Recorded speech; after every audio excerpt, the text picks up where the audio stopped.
Upon its introduction in 1964, the Mustang quickly became part of American pop culture. In the Mustang's first 12 months on the market, more than 400,000 were sold, more than 4 times Ford's original estimate. The Mustang was first introduced in April of 1964, and it became immediately a whirlwind success like Ford had never had before.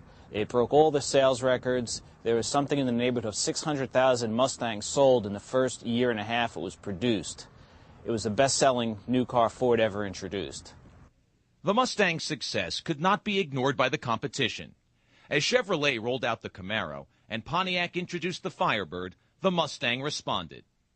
The Mustang got its first ingestion of real testosterone from Carroll Shelby and Shelby American Corporation. In 1965, he introduced the Mustang Shelby GT350, which had a high-performance 289 engine with upgrades, completely revamped suspension that made it incredible on a road course. It was a fantastic handling car, gave the Corvettes fits in racing.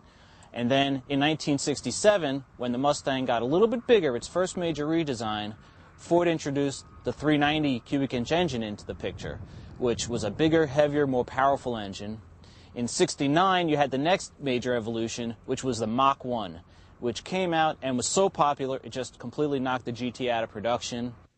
From styling to performance, today's Mustangs are a high-powered tribute to their predecessors. The Mustang has tremendous appeal in the marketplace. It appeals to, Jay Mays, our Group Vice President of Design, likes to say that there's 2 types of Mustang customers, those that are under 30 and those that are over 30. The car is, instantly recognizable as a Mustang. It's fast, it's fun, and most of all, it's attainable. It's within the reach of everybody.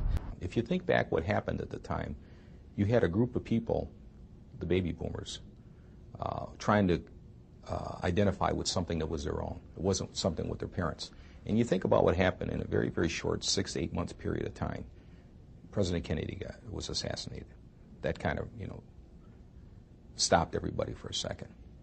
The Beatles hit. Everybody was looking for something. We had the hippie movement. We had we had a war in Vietnam. We had there was a lot going on in this country. There was a lot of turmoil. We had the race riots. I mean, I don't want to, there was a lot going on in this country at the time, and people were trying to associate with something.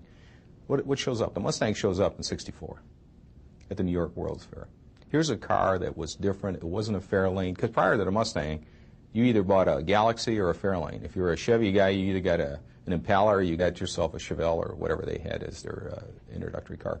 There wasn't a lot of choice. Here, all of a sudden, this car shows up. It's sporty. It's kind of cool, right? It's affordable.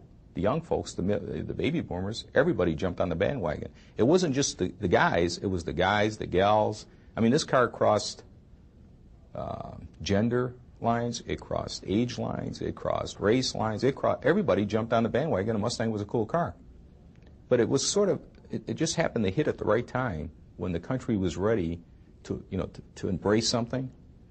And the company, or the country, embraced the Mustang. And guess what? And because Ford was kind of true to its original mission, those people, we've never done anything to disenfranchise them.